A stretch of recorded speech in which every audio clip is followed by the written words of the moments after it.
Now I will explain what are molecules. Some of the atoms they are capable of independent existence and some of the atoms they are not capable of independent existence. If the atoms are capable of independent existence, then such atoms they are found as single atoms in nature. And if the atoms they are not capable of independent existence, then two or more atoms they join together to form a group of atoms. And this group of atoms is called as a molecule.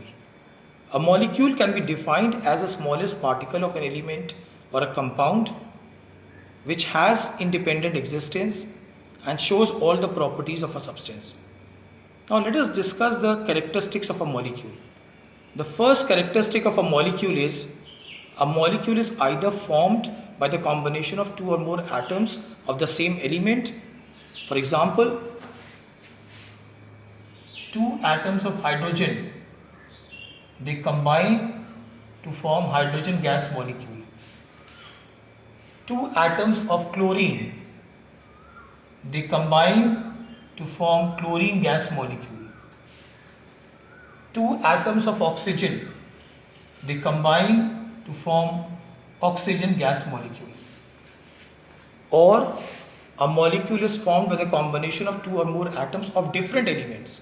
For example, sodium combines with chlorine to form sodium chloride.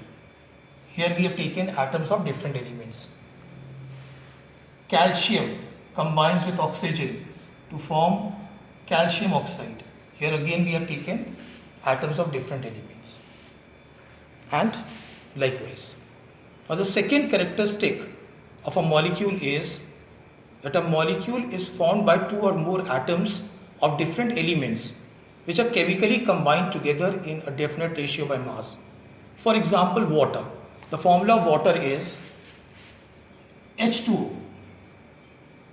It is made up of two elements, hydrogen and oxygen, which are in a ratio of 1:8 by mass. Let us take one more example of carbon dioxide. Carbon dioxide is again made up of two elements, carbon and oxygen. And carbon and oxygen in carbon dioxide are in ratio of 3:8 by mass.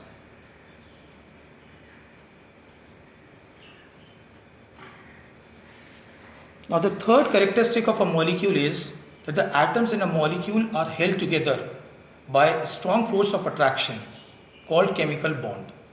And the fourth characteristic of a molecule is that a molecule of a compound is represented by a molecular formula.